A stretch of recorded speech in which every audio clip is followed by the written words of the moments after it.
उन चारों का क्या क्या नाम है? एक का नाम साहिल है। और अच्छा, अली इनामदार तो आते हैं ना कभी कभी। Ali Inamdar.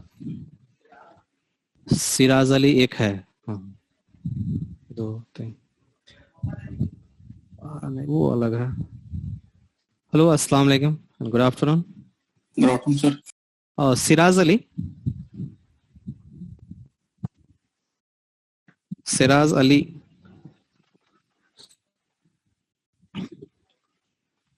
Can you hear me?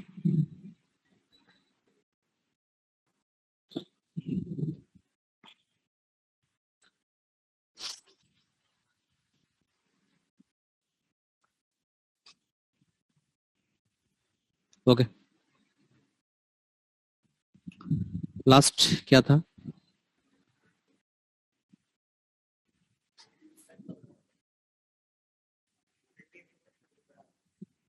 Heading पढ़िए क्या है? Comparison between induced and force draft cooling tower. Okay, तो ओवरऑल बेस्ट कौन सा है cooling tower? Induced type is a best one. Okay, next. अब इसमें कुछ कंपोनेंट्स है डिफरेंट, उसके क्या काम है, क्या नाम है, ये सारी चीज लिखना है। Okay, give the heading.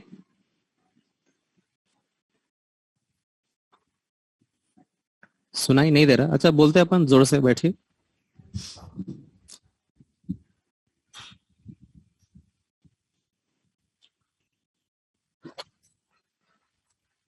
Heading दीजिए, कंडेंसर वाटर सिस्टम कंपोनेंट्स या elements. Condenser water system elements. Condenser water system elements. क्योंकि कूलिंग टावर्स में बहुत सारे एलिमेंट्स हैं, सबका काम क्या है, क्या नाम है, वो वगैरह सब। पहला लिखिए condenser. First right on condenser. कैसा डिफाइन करेंगे कंडेंसर को? It is an heat exchanger which is a what integral part of your chiller which is used to what convert vapor refrigerant into what as a liquid refrigerant. बोल सकते हैं ना ऐसा? Yeah, which rejects the word heat during the condensation to the what cooling tower water. तो बहुत सारे definition आ सकते हैं। लिखिए, लिखिए। Condenser, condenser is usually an integral part of chiller. Condenser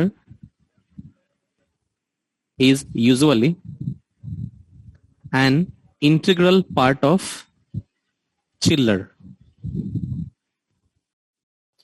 Integral part of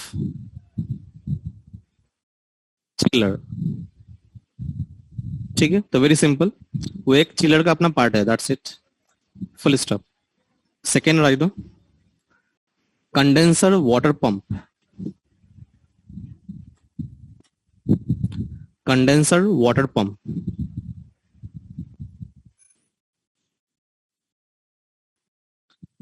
condenser water pump.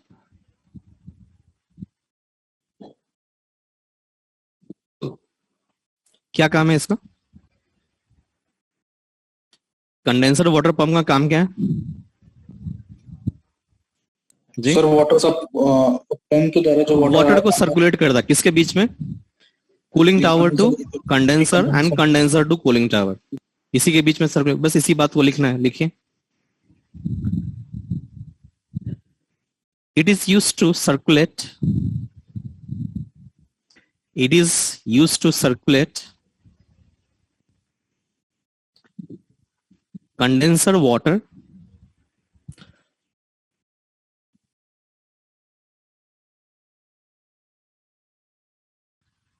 it is used to circulate condenser water from cooling tower to condenser, from cooling tower to condenser, and condenser to cooling tower,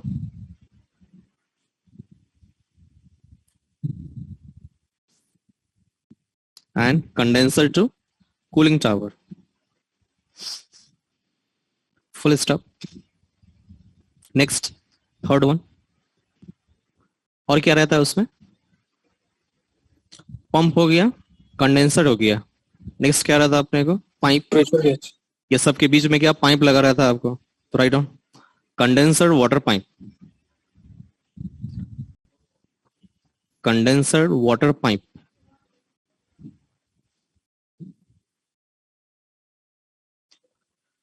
Condenser water pipe. Another try to the pipeline connecting between condenser and cooling tower. Condenser and cooling tower called as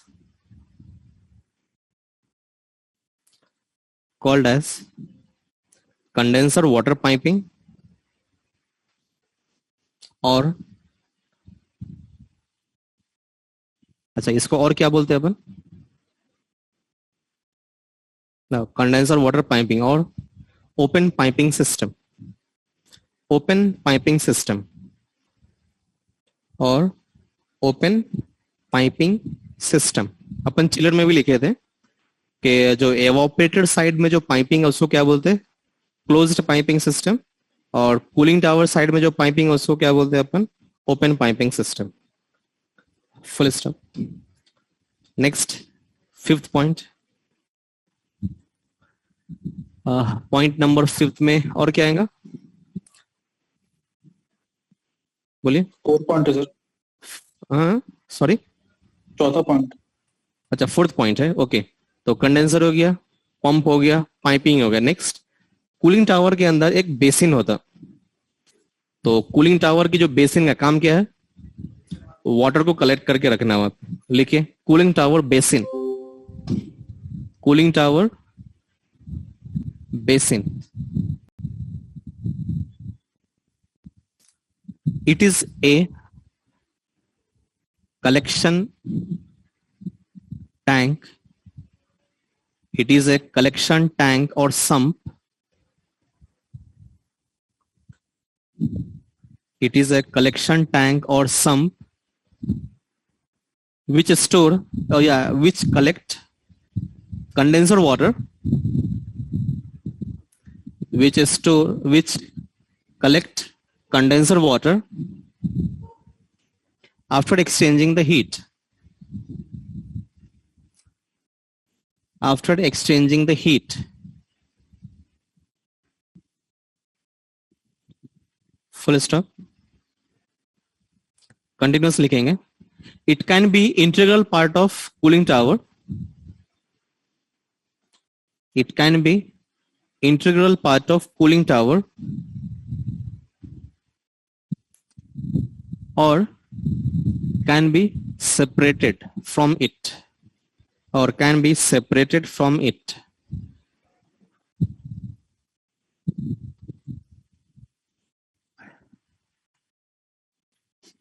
ठीक है, मतलब इधर वो mostly क्या रहता, cooling tower का integral parties रहता, कभी कभी ऐसा होता कि वो अलग रहता थोड़ा सा. Full stop. Next, fifth point. Fifth में क्या लिखेंगे? वहां ऊपर में क्या रहता? नोजल्स रहते हैं. जो हॉट वाटर सप्लाई जाता कंडेंसर से, नोजल क्या करता? वाटर को स्प्रे करता. किसके ऊपर? फ्रिज के ऊपर. Write down. Next, nozzles. Nozzles. तो नोजल का काम क्या रहता? हाँ, जो वाटर है उसको एक स्प्रे पैटर्न बनाता.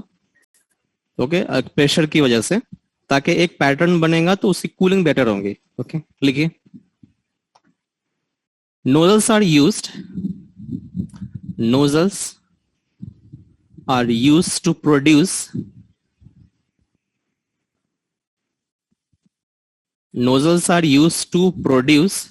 spray pattern, a spray pattern by pressure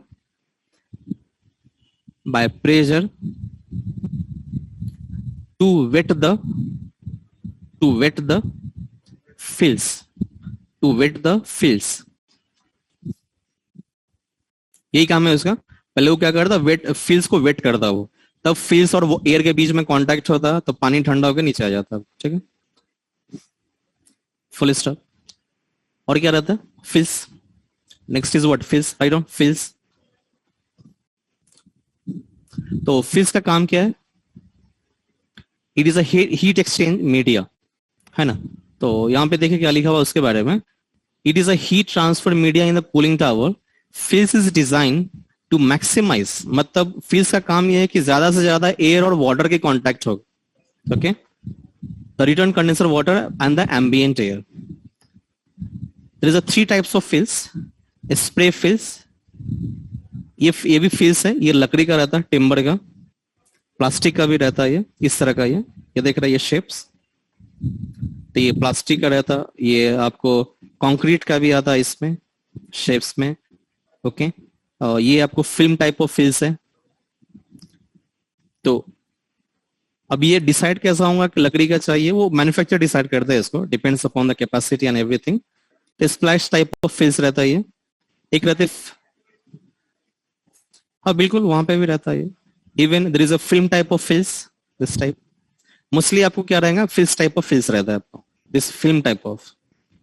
लिखिए, ये स्प्रे टाइप ऑफ फील्ड्स अभी यूज नहीं होता.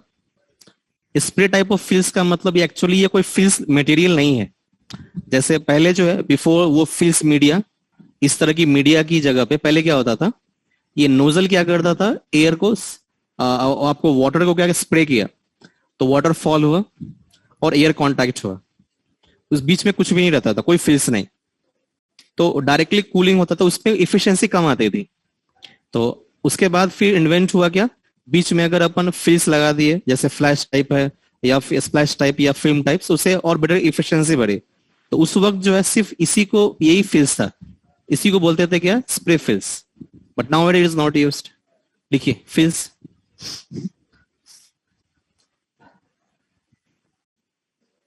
सर वाटर ट्रीटमेंट प्लांट में इसका इस्तेमाल होता है क्या? Water treatment plant, water treatment plant में नहीं, इसमें नहीं हो सकता. सर देखा है मैंने. वाटर ट्रीटमेंट जैसे मतलब ये रिवर्स ऑस्मोसिस बोला इसमें. हाँ सर, रिवर्स ऑस्मोसिस. अब उसका सेक्शन में तो इस तरह का नहीं, स्प्रे तो नहीं दिया हुआ उसमें. उसमें ये रहते हैं, मेम्ब्रेन्स वगैरह रहते हैं. हाँ सर, तो मेम्ब्रेन्स. दोनों. हाँ, सॉफ्टवेयर में भी नहीं रहता, उसमें तो डायरेक्ट फिल्टर ही रहता. सर वो जहाँ से वाटर स्प्रिंकल होता है सर, उसके बीच में जाली लगा रहता है. अच्छा, जी. तो जाली की तरह मतलब उसको फिल्टर करने के लिए वाटर. Yes sir. तो पॉसिबल है, हो सकता. मान ली कि अगर सपोज कि ये रिवर्स अगर वाटर ले रहे हैं, तो उस टाइम सर वो जो सीवेज का वाटर रीयूज करते हैं ना. हाँ, सीवेज में फिर वो अलग है. आपको ये बात बोलना चाहिए, वो water treatment sewage treatment plant का, सीवेज ट्रीटमेंट प्लांट में है वो. जी. हाँ,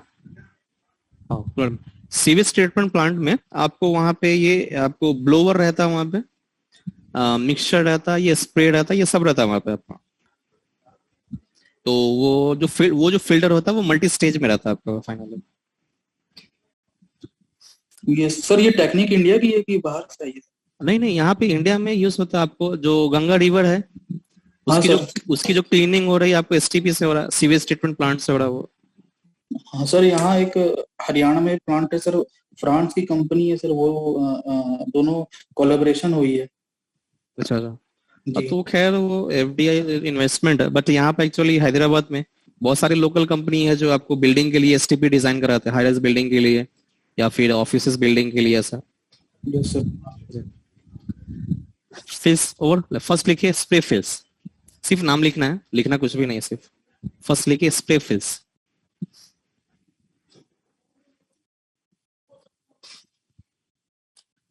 सेकेंड लिखिए splash फिल्स.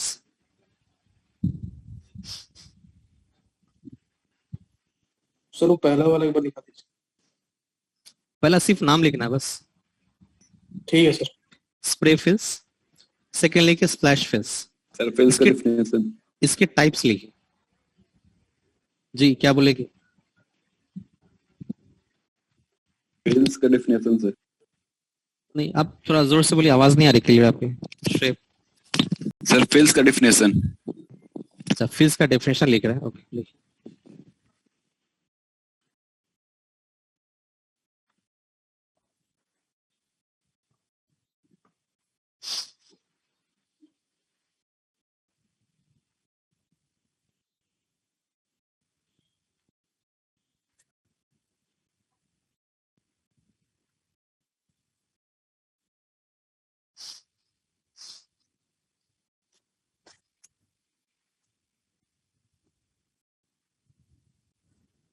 Over.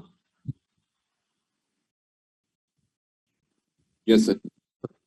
First one splash fills, spray fills, second splash fills. Then type लिखिए इसका।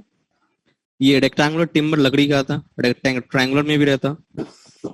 Then PVC V bar plastic का भी रहता। देन ट्रायंगुलर शेप में भी आता ये। प्री स्टेट आरसीसी कंक्रीट का भी रहता ये।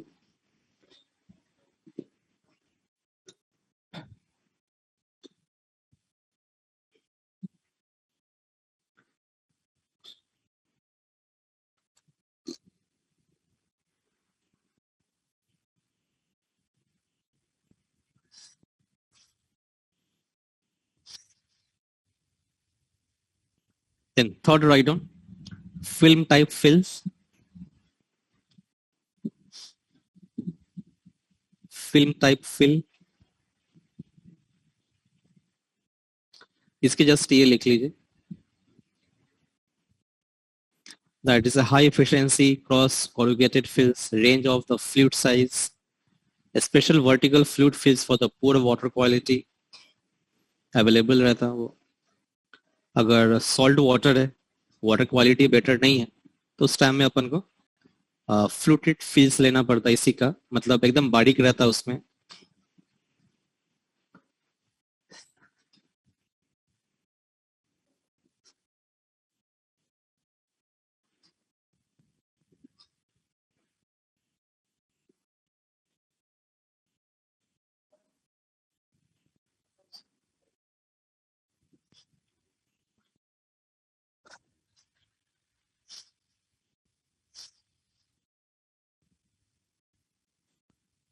सर ये टिम्बर के हैं तो इसमें टर्माइट नहीं लगेंगे सर? हाँ लगते तो उसका मेंटेनेंस रहता है उसमें, कॉस्टली होगा सर? तो हाँ बस इसीलिए ज्यादा ये यूज नहीं करते मोस्टली। इसीलिए तो ये आपको पीवीसी का यूज होता, या नहीं जी तो आरसीसी यूज करते हैं। तो उससे भी बेटर रहता कि फिल्म टाइप्स रहा तो बेस्ट है। तो बट जी सर। इंडस्ट्रियल एप्लीकेशन में जहाँ पे लार्ज स्केल ऑफ वाटर है, तो वहां पे आपको फिर वो आरसीसी टाइप में या पीवीसी टाइप में जाता है। यस। नेक्स्ट ये देखिए, ये फिल्म टाइप्स है। मटेरियल एज ए स्टील, ये देखिए स्प्लैश टाइप ऑफ प्लास्टिक का है ये, और ये स्टेनलेस स्टील का दिया हुआ है यहाँ पे, ये सॉरी वुड का दिया हुआ, और ये स्टेनलेस स्टील का। नेक्स्ट नेक्स्ट इज ड्रिफ्ट, लिखिए drift. Next point, point number कितना? 4। 4 कैसा होता? 7। हाँ वो फिल्स हो गया खत्म। 7 सर। रेगुलर पॉइंट कितना? 7 सर। 7। 7। पॉइंट नंबर 7 लिखिए ड्रिफ्ट। पॉइंट नंबर 7 में लिखिए ड्रिफ्ट। सुनिए ड्रिफ्ट क्या है। जैसे एयर कूलर जो रहता, डिजर्ट कूलर, तो अगर आप कूलर चालू करें, वाटर आ रही आपको उस पे फिल्स पे आ रहा और हवा आ रही, तो कभी ऐसा फील करे कि हवा के साथ साथ कभी पानी की बूंदे आ रहा ना, तो आता वो नेचुरल है। उसी को बोलते हैं ड्रिफ्ट। उसको क्या बोलते हैं? ड्रिफ्ट। तो कूलिंग टावर पे भी, जब कूलिंग टावर के ऊपर जब फैन चल रहा, तो हवा के साथ आपको वाटर की मॉलिक्यूल्स भी चले जाती है बाहर, तो वो तो लॉसेस है ना। तो उसको रोकने के लिए ड्रिफ्ट एलिमिनेटर लगाते हैं। ये ड्रिफ्ट एलिमिनेटर है, जिसमें एयर जो है फैन पर जाने से पहले इसके थ्रू पास होता। तो जैसे एयर यहाँ से इनलेट होगा, इसकी डायरेक्शन सडन चेंज होता। ये देखिए फ्लूइड साइज में बना हुआ ये सडनली चेंज होता है, तो एयर वाटर जो है सेपरेट हो जाता है यहाँ पे, तो लॉसेस कम होते। So very simple definition. That water particles which is getting entrained in the air stream is called as a what? As a drift. लिखिए drift. एक काम कीजिए, लिख लीजिए पूरे पॉइंट को लिख लीजिए. ड्रिफ्ट एलिमिनेटर और ये दोनों लिख लीजिए. शॉर्ट में लिखा दे. चलिए लिखिए. The water molecules, water particles, the water molecules or particles which is entrained, which are entrained in air stream,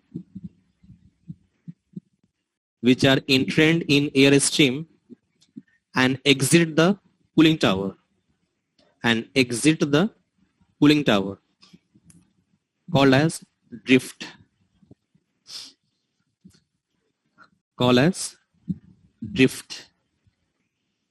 First, point number 8 में लिखिए drift eliminator.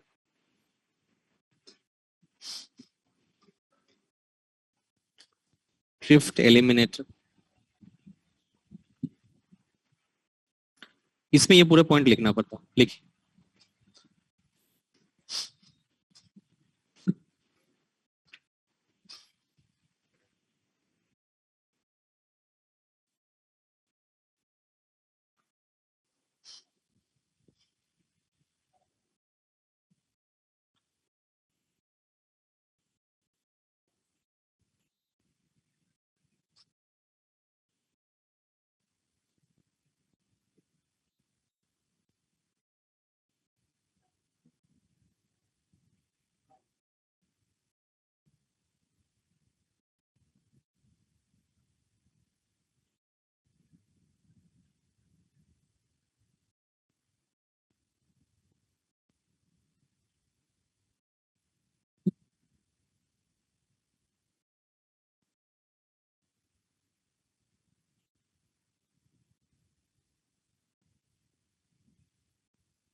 Done. Now, after drift eliminator, next is lower. लिखिए.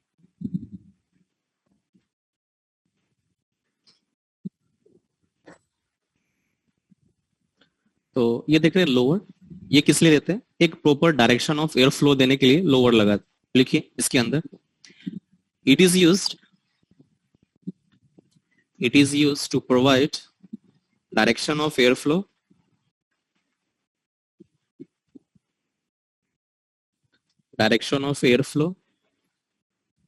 and to equalize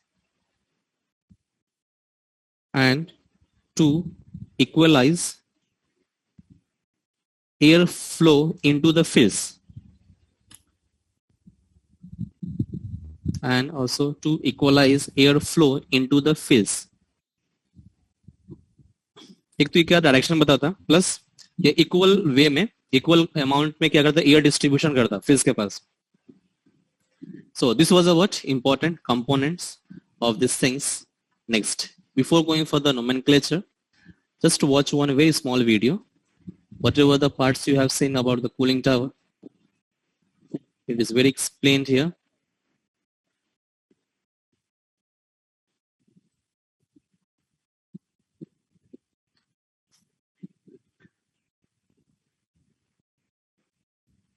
अच्छा, online में sound आ रहा? Yes. No. Online में video का sound नहीं है? No, sir. Okay, check. कोई बात नहीं, साउंड की जरूरत नहीं। देखिए, what type of cooling tower it is? Force है, इंड्यूस टाइप है, जो Induced. टॉप है इंड्यूस टाइप है।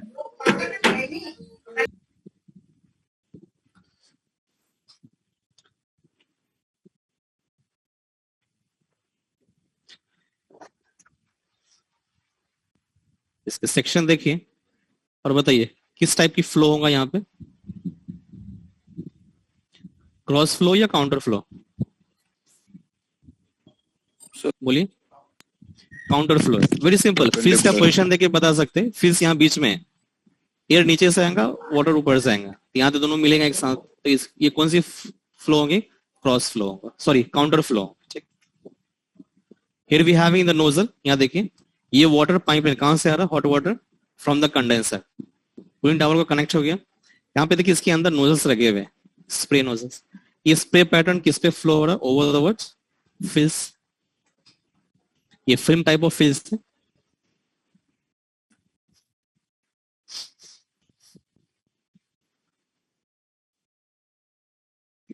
अगर वाटर की टेम्परेचर 95 नहीं, सपोज कीजिए 90 पे आ रहा या 85 पे आ रहा, मतलब पानी एकदम ठंडा आ जा रहा है, लोड कम है, उस केस में ये फैन नहीं चलेगा। अननेसेसरी क्या जरूरत है, यही आपको कूल करके चले जाएगा। हाँ, अगर 95 पे आया, 93 पे आया, तब ये फैन स्टार्ट हो जाता।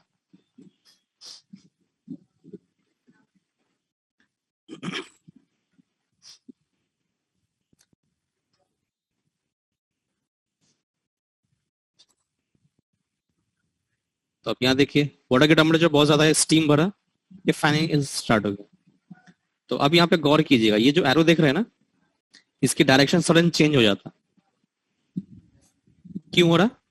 तो इसका मतलब ये क्या है, आपका ड्रिफ्ट एलिमिनेटर है। अभी पढ़े ना, ड्रिफ्ट एलिमिनेटर, ये लगा हुआ ताकि जो स्टीम यहाँ पे आ रहा, इसके साथ साथ वाटर भी रहता है, वो यहाँ पे सेपरेट हो जाना। तो यहाँ पे ड्रिफ्ट एलिमिनेटर लगा हुआ है ये।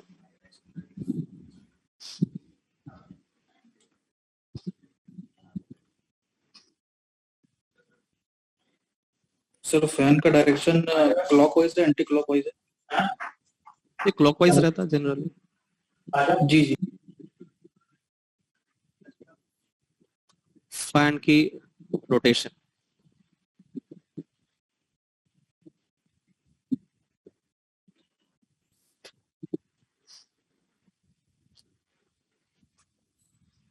नीचे कलेक्शन बेसिन है, that is at cooling tower basin.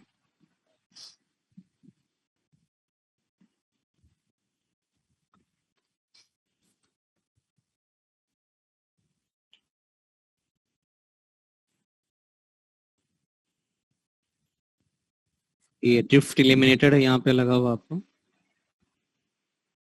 Cold water नीचे में कलेक्ट हो रहा है,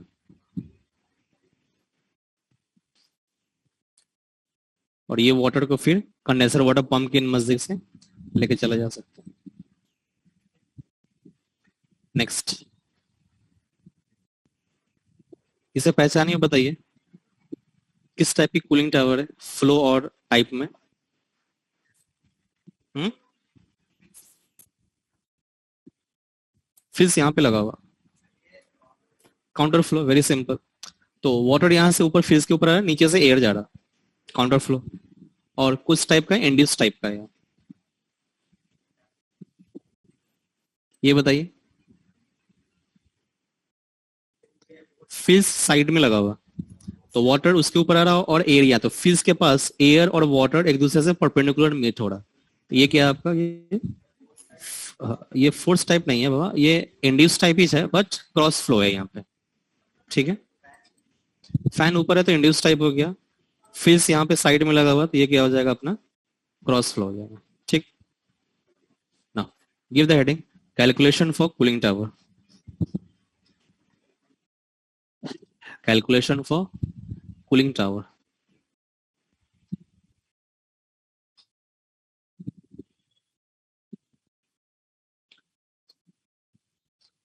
कैलकुलेशन फॉर कूलिंग टावर, इसके अंडर पहला लिखिए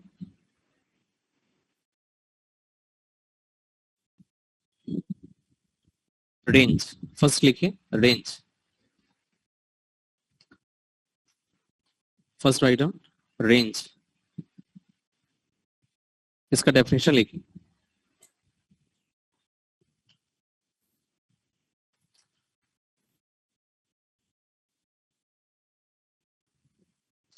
रेंज, रेंज में लिखिए it is a temperature difference between,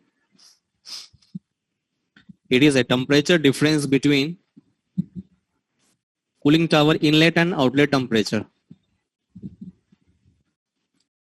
It is a temperature difference between cooling tower inlet and outlet temperature.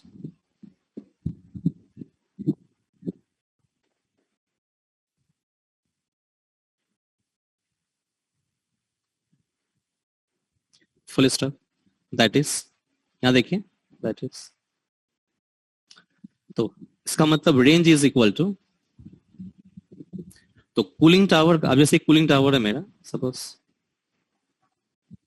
ये कूलिंग टावर है, तो कूलिंग टावर पे जो इनलेट और आउटलेट, इनलेट क्या होता, हॉट वाटर सप्लाई, और आउटलेट क्या होता, कोल्ड वाटर रिटर्न। तो रेंज का डेफिनेशन क्या लिखे अपन, range is the temperature difference between cooling tower inlet and outlet temperature. इसका मतलब ये किसके बारे में बता रहा है, it is the difference of hot water supply minus cold water return, that is a range.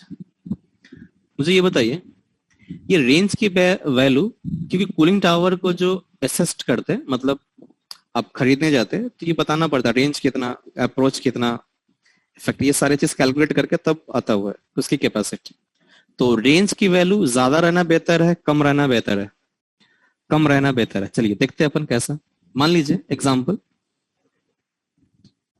कि हॉट वाटर जो सप्लाई आ रहा, हॉट वाटर सप्लाई वो 95 पे आ रहा बिल्डिंग से, रेंज इज 95 पे आ रहा, और मेरा वाटर कूलिंग टावर इस तरह है कि वो बहुत ज्यादा ठंडा कर रहा पानी को, वो 85 की जगह पे 80 कर दे रहा, तो ही बेहतर है ना मेरे लिए। जो रिटर्न जो वाटर जा रहा वो जितना ठंडा रहा उतना बेटर है, तो डिफरेंस क्या आएगा, 15 डिग्री फ़ारेनहाइट, करेक्ट है ना, 15 डिग्री फ़ारेनहाइट। अगर ये 85 पे करता तो कितना आता रेंज, 95 माइनस 85 कितना आएगा ये, 10 डिग्री फ़ारेनहाइट। तो आप क्या समझते हैं कौन सा बेटर है, ऑब्वियसली तो रेंज की वैल्यू जितना ज्यादा होगा उतना बेहतर है, आया समझ में। तो मतलब ये वैल्यू जितना कम होगा उतना बेटर है ना मेरे लिए, तो इसीलिए lower the range value better is that, sorry higher the range value better is that cooling tower. ये लिखिए और यहाँ पे लिखिए point, higher the value of range better is that cooling tower.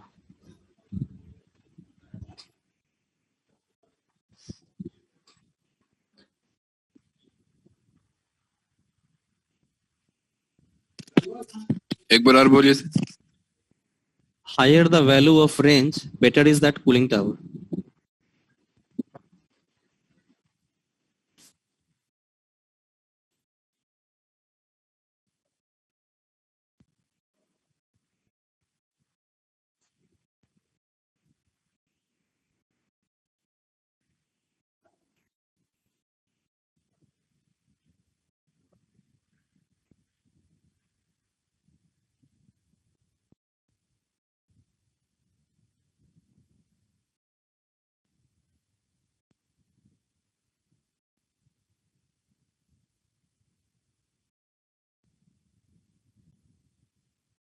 Higher the value of range, better is that cooling tower. Next write down, second, next one, approach.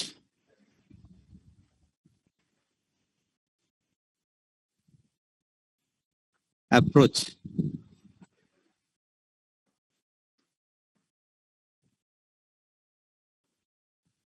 इसका definition लिखिए, it is a temperature difference between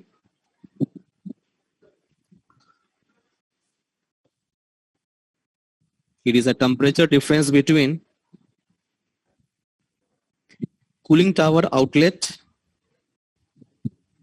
It is a temperature difference between cooling tower outlet and WBT of ambient. It is a temperature difference between cooling tower outlet temperature and WBT of ambient. WBT of ambient. Ambient मतलब atmospheric.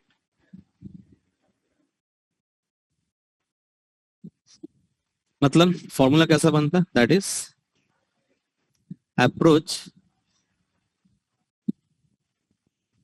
Is equal to, क्या आएगा, cooling tower की outlet temperature क्या है, मतलब cold water return minus ambient के WBT, it will give you what as a approach of cooling tower। ठीक है, चलिए अभी यहां पे देखें,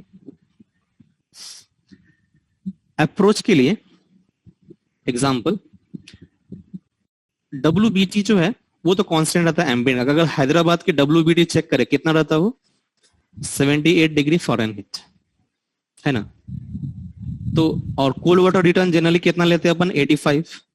तो मेरा 80 हुआ वो बेटर है या 85 वो बेटर है मेरे? अरे जितना कम होता टेम्परेचर उतना ही बेटर है ना। ये कोल्ड वाटर जो रिटर्न जा रहा है बिल्डिंग को, कंडेंसर को, तो जितना कम टेम्परेचर देंगे उतना बेटर है ना। तो एक तो अपन अप्रोच ऐसा निकालते कि 85 मेरा कोल्ड वाटर रिटर्न है और एम्बिएंट टेम्परेचर हैदराबाद का कितना है 70 है, तो अप्रोच कितना आता 7 डिग्री फ़ारेनहीट। अगर मेरा कूलिंग टावर इस तरह है कि वो जो रिटर्न वाटर जो जा रहा है वहां से कूलिंग टावर से वो 80 डिग्री फ़ारेनहीट हो जा रहा है, मतलब बहुत ठंडा हो जा रहा है पानी, तो इसमें कितना डिफरेंस आएगा 2 डिग्री फ़ारेनहीट। तो अब मुझे बताइए अप्रोच की वैल्यू ज्यादा रहना बेटर है या कम रहना बेटर है? अप्रोच की वैल्यू कम रहना बेटर है, ज्यादा रहना बेटर है? ओब्वियसली कम रहना बेटर है। अप्रोच की वैल्यू जितना कम होगा उतना ही ये कोल्ड वाटर रिटर्न टेम्परेचर कम होगा, करेक्ट है। और अप्रोच की वैल्यू जितना कम होगा, मतलब ये जो कूलिंग टावर की जो साइज है, साइज का मतलब डायमेंशनल साइज, वो कैपेसिटी नहीं बोल रहा। कूलिंग टावर की जो साइज होंगे डायमेंशनल, वो 10 फीट का होगा, विड्थ में 20 फीट का होगा, ये डिपेंड करता है अप्रोच पे, क्योंकि WBT चेंज नहीं होगा। अगर आपने कूलिंग टावर एक लिया जिसका अप्रोच 7 है और एक कूलिंग टावर लिया जिसका अप्रोच 2 डिग्री फ़ारेनहीट है, तो दोनों में डिफरेंस क्या होगा? जिसका 2 डिग्री फ़ारेनहीट होगा ना अप्रोच, उसकी साइज बहुत बड़ी होगी, और जिसका 7 होगा उसका छोटा होगा वो। क्यों ऐसा? क्योंकि दोनों ही केस में एम्बिएंट का WBT चेंज नहीं होगा। सिर्फ एक बार बताऊंगा अच्छे से समझिए, एम्बिएंट का WBT चेंज नहीं होगा, वो तो कांस्टेंट रहेगा। तो फिर पानी की टेम्परेचर कम कैसा करेंगे आप? पानी का टेम्परेचर जो है, जो रिटर्न जा रहा है उसका टेम्परेचर कम कैसा करेंगे आप? तो एक ही वे है, आप इसकी साइज बढ़ा दीजिए, एरिया अगर बढ़ा देंगे तो कूल हो जाएगा और नॉट ऑटोमेटिक। तो इसीलिए तो कूलिंग टावर की जो डायमेंशनल साइज है ये प्योरली डिपेंड करता है आपके अप्रोच पे। लिखिए, उतना अप्रोच कम होगा, ठीक। लिखिए, ये लिख लिए approach is equal to CWR minus. तो यहाँ पे एक पॉइंट लिख लीजिए, lower the value of approach better is that cooling tower. Lower the value of approach, better is that cooling tower.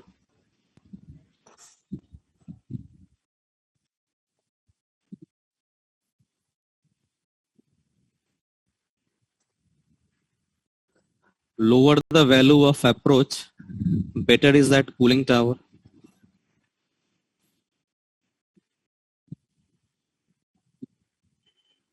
Next point में लिखिए, the dimensional size of cooling tower, the dimensional size of cooling tower depends on approach value.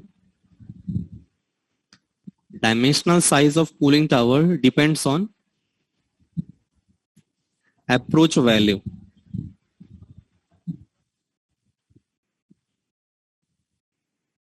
Full stop. Continuous लिखिए, lower the approach value, bigger the size of cooling tower. Lower the approach value, bigger will be the size of cooling tower.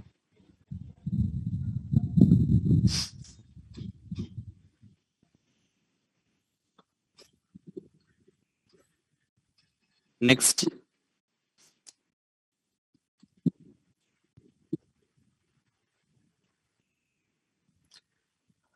लिखिए, effectiveness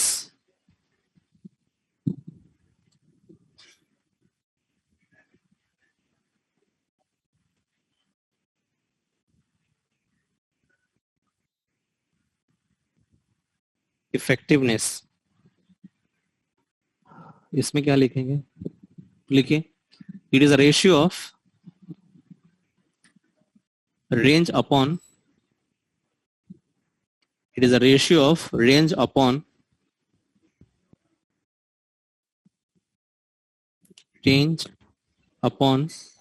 summation of range and approach. It is a ratio of range upon summation of range and approach.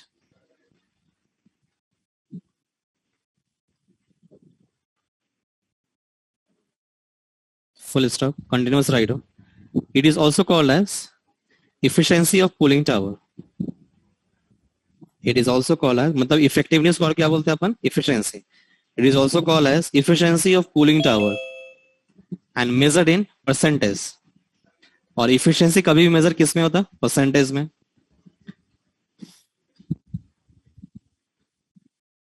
In percentage. Full stop. तो मतलब ये देखिए effectiveness क्या लिखे, इधर ratio of range upon summation of range and approach. Range and approach, range का formula क्या लिखे थे आप, hot water supply minus cold water return upon, range का क्या है again, hot water supply minus cold water return plus approach का क्या है formula, cold water return minus WBT. तो ये देखिए यहाँ पे कोल्ड वाटर रिटर्न माइनस है, कोल्ड वाटर रिटर्न प्लस है, दोनों कैंसिल हो जाता. तो फॉर्मूला क्या बनता है यहाँ पे, hot water supply minus cold water return divided by hot water supply minus WBT. इसी को 100 से मल्टीप्लाई कर देंगे तो अपने को इफिशिएंसी मिल जाता है. लिखिए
तो इफेक्टिवनेस की वैल्यू ज्यादा रहना बेटर है, कम रहना बेटर है. तो वेरी सिंपल, इफिशिएंसी किसी का 50% है, किसी का 90% है, तो किसका ज्यादा, जिसका ज्यादा वो बेटर. लिखिए higher the value of effectiveness better is that cooling tower. Higher the value of effectiveness better is that cooling tower.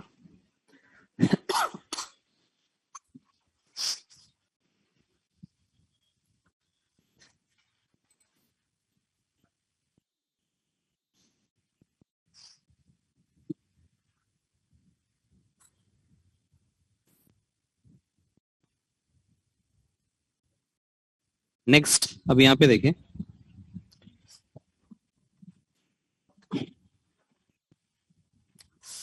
अब ये कूलिंग टावर है सपोज,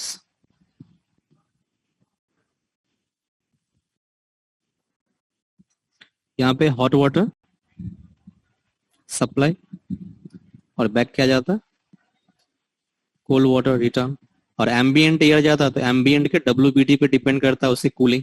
तो ये देखें यहाँ पे दैट जो अपना कोल्ड वाटर रिटर्न टेम्परेचर है ये प्योरली डिपेंड करता है कि एम्बिएंट का WBT कितना है.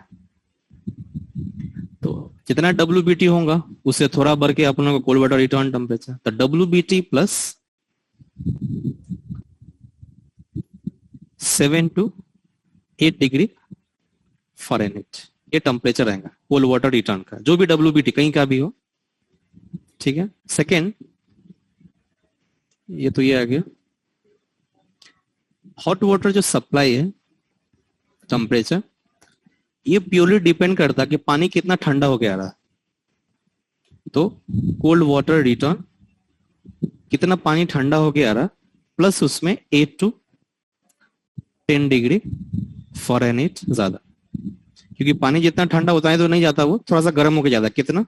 तो 8 to 10 डिग्री फ़ारेनहीट। ये इसकी फॉर्मूला है कैलकुलेशन, नोट कीजिए।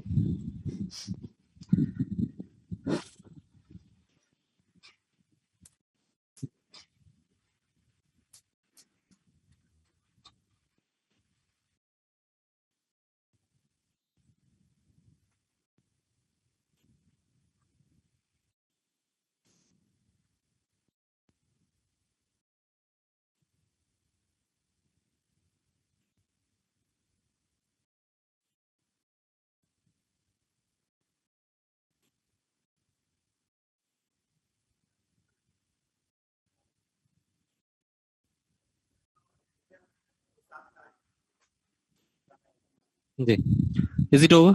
ना, नेक्स्ट आइटम, सब हेडिंग दीजिए next. Losses in cooling tower, losses in cooling tower. First लिखिए, first item evaporative losses,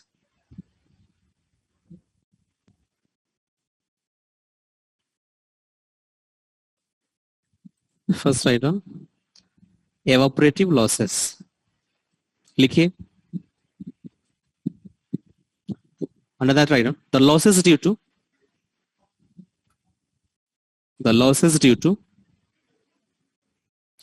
evaporation of water, the losses due to evaporation of water called as evaporative losses, called as evaporative losses। मतलब क्या हुआ इसका? अब देखिए, एकदम hot water 95 degree Fahrenheit पे आ रहा कूलिंग टावर में, तो जैसे वो एम्बिएंट एयर के टच में आएगा, वो थोड़ा सा वेपोराइज्ड होता है वाटर वहां पे, तो वो लॉसेस है अपना, तो उसी को बोलते हैं एवापोरेटिव लॉसेस। अगर कूलिंग टावर में जितनी वाटर है मैंने एक बार फिल कर दिया, वो सर्कुलेट हो रहा, अगर ये लॉसेस हो रहा तो क्या होगा, अपने को पानी भरना पड़ेगा फिर, तो इसी लॉसेस के बेस्ड पे अपना मेकअप वाटर की टैंक की कैपेसिटी फाइंड आउट होते हैं। ठीक है, तो देखते हैं अपन कैसा। Write down, full stop, continuous write down. It can be calculated by using following equation,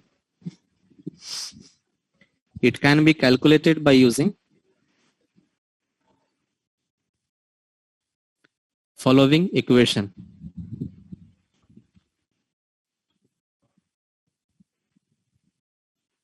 इसकी इक्वेशन है ये फॉर्मूला 0.00085 इंटू 1.8, इसकी कांस्टेंट फैक्टर्स है, इंटू वाटर फ्लो रेट,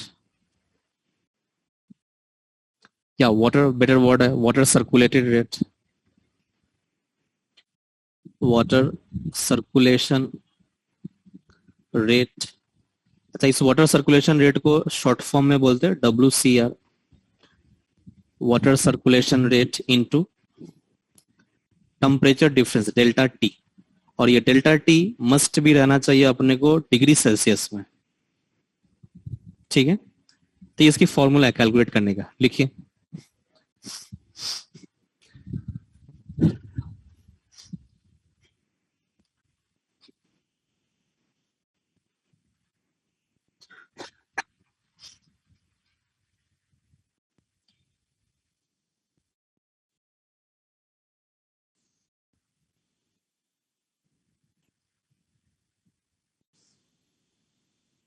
और ये वाटर सर्कुलेशन रेट जो रहेगा, ये मीटर क्यूब पर आवर में रहना चाहिए।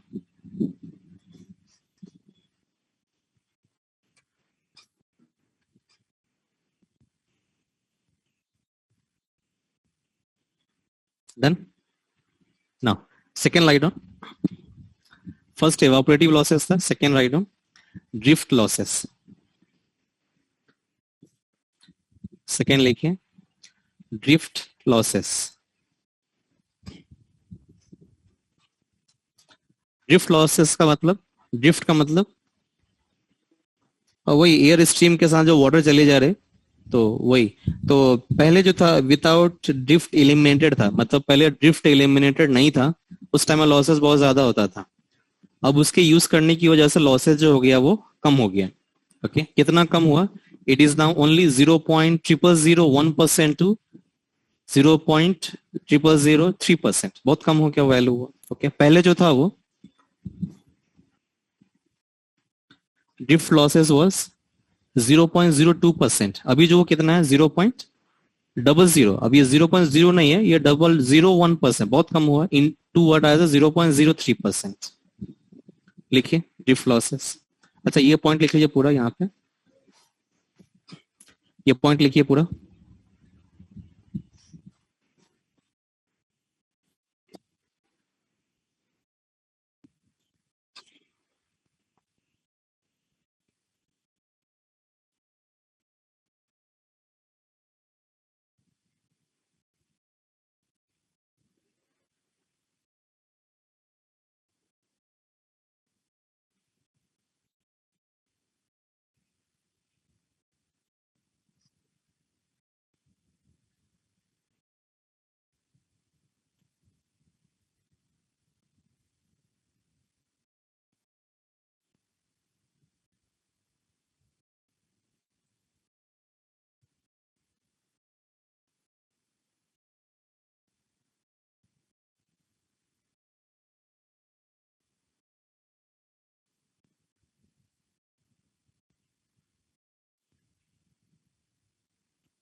सर इसमें 0.02 को इंक्लूड करना है कि नहीं करना? नहीं, ये तो बात लिखना है ना कि पहले जो था वो अच्छा ठीक। 0.02% था, but now it because of technological development that is nothing but as a drift limited use करने की वजह से ये जो वैल्यू बहुत कम हो गया।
होगा, बट इस पॉइंट को कंप्लीट कीजिए। ये क्या लिखा हुआ है? 0.01% टू 0.003%, किसका?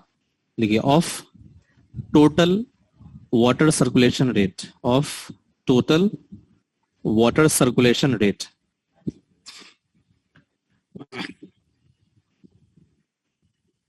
मतलब कूलिंग टावर में जितना टोटल वाटर सर्कुलेट हो रहा है उसका उतना percent. Okay, next write down blow down losses और bleed off, blow down losses और ब्लीड ऑफ, इसको नोट कीजिए।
Done.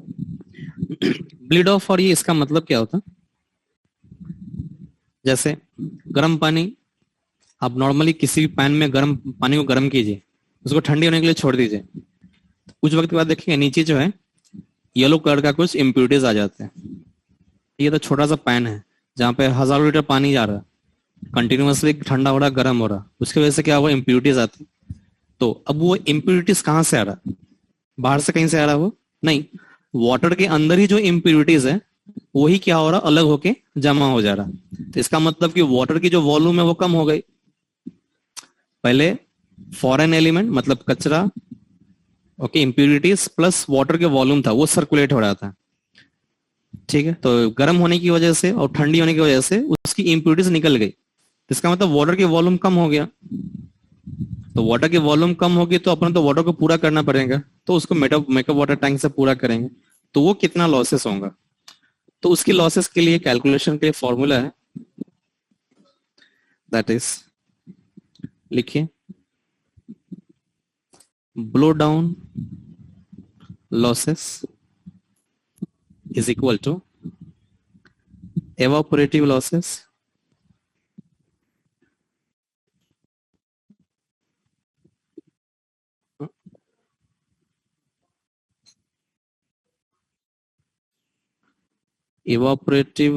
in meter cube per hour upon COC minus 1. COC minus 1. I don't know where COC is equal to cycle of concentration, where COC is equal to cycle of concentration.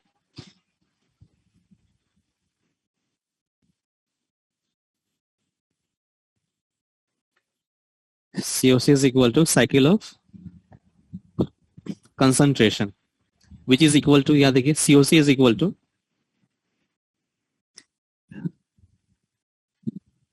dissolved solid in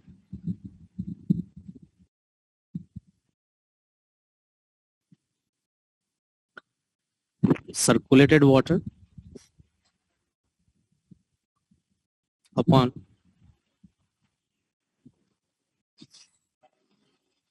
dissolved solid in makeup water.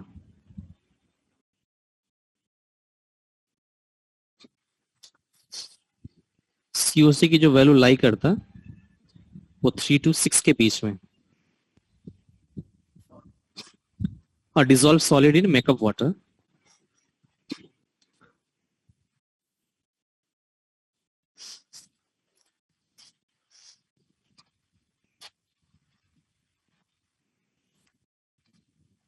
ठीक है। अब इसका मतलब क्या हुआ COC का, ये देखिए फॉर्मूला देखिए क्या है, डिजोल्व सॉलिड, सॉलिड का मतलब इम्प्यूरिटीज, जो इम्प्यूरिटीज आपको ऑलरेडी जो वाटर सर्कुलेट हो रहा उसमें है, उसका ratio two the what, makeup water. तो अगर मुझे ऐसा दिख रहा कूलिंग टावर चलने के बाद कि कचरा बहुत ज्यादा आ रहा, तो अपन ये जो मेकअप वाटर है इसमें से थोड़ा सा इसको वाटर को सॉफ्ट करके तब अपन सप्लाई करेंगे, मतलब इम्प्यूरिटीज निकाल के तब सप्लाई करेंगे। तो उस केस में क्या होता है, इसके अंदर जो सॉलिड होता है वो कम हो जाता है। Understand this point. Cooling tower में जो ऑलरेडी वाटर सर्कुलेट हो रहा है ये है, ऑलरेडी उसमें कितना इम्प्यूरिटीज है, और अपन जो मेकअप वाटर जो ऐड कर रहे हैं लॉसेस की वजह से, तो उस मेकअप वाटर को मैं डायरेक्ट ऐड नहीं करूंगा, उसको थोड़ा सा ट्रीट करूंगा, है ना। अगर कचरा ज्यादा आ रहा तो ट्रीट करके जब ऐड करेंगे तो सॉलिड उसमें कम हो जाएगा, है ना। तो धीरे धीरे कुछ वक्त के बाद ऐसा हो जाएगा कि मेरा सर्कुलेटेड वाटर के भी जो इम्प्यूरिटीज है वो कम हो जाएंगे। तो अब मुझे ये बताइए कि COC की वैल्यू कम रहना बेटर है या ज्यादा रहना बेटर है? COC की वैल्यू कम रहना बेटर है, ज्यादा रहना बेटर है? तो अब ये देखिए, सॉलिड ये कम होगा, मेकअप वाटर में ये जितना सॉलिड कम हुआ उतना बेटर है, और डिनोमिनेटेड में अगर वैल्यू कम हुआ तो ओवरऑल वैल्यू क्या होगा, ज्यादा होगा, क्योंकि ये वैल्यू कम होगा तो ये वैल्यू ज्यादा होगा। तो मेरा एम वही है कि इस वैल्यू को क्या करना है, मतलब इस वैल्यू को क्या करना है, कम करना है, तो ये वैल्यू कम होगा तो ये ज्यादा हो जाएगा, तो इसीलिए हायर वैल्यू इज बेटर। तो यहाँ पे बेटर वैल्यू कौन सा है, 6 बेटर है, बट 6 अचीव करना वो नामुमकिन है। नामुमकिन इसलिए है कि उसमें आप अगर 6 सीओसी अचीव करेंगे तो इसका मतलब ये है कि आप आरओ वाटर यूज कर रहे हैं, एकदम फिल्टर वाटर यूज कर रहे हैं, तो वो तो पॉसिबल नहीं होगा, खर्च बहुत आते हैं उसमें।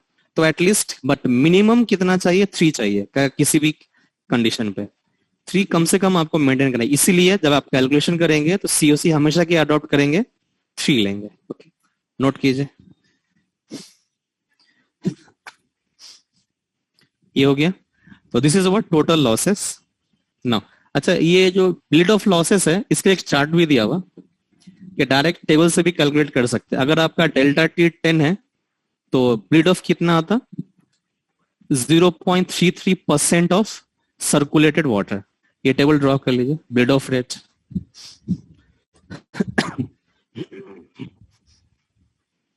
और यहां पे क्या लिखेंगे, percentage of bleed off O F, O double F के बाद क्या लिखेंगे, of W C R, water circulated rate.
Done. Now next, मतलब अगर डेल्टा टी, जैसे हॉट वाटर सप्लाई कितना टेम्परेचर है और कोल्ड वाटर रिटर्न जनरली कितना है 85, डेल्टा टी कितना आएगा 10। तो 10 अगर आया तो कितना अपने को ब्लीड ऑफ लॉसेस आएंगे, तो 0.33% डायरेक्टली कैलकुलेट भी कर सकते हैं इसे, ठीक है ना। अब मुझे बताइए कि total losses of cooling tower कितना होता,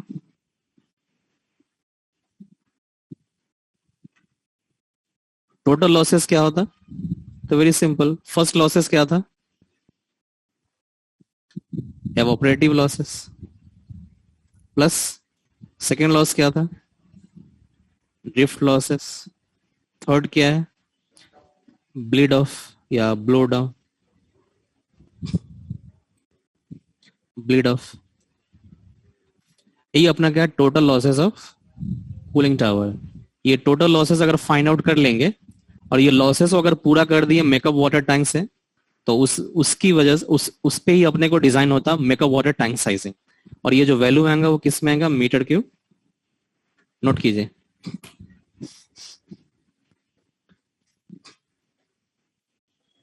मजा आ रहा कैलकुलेशन में जी।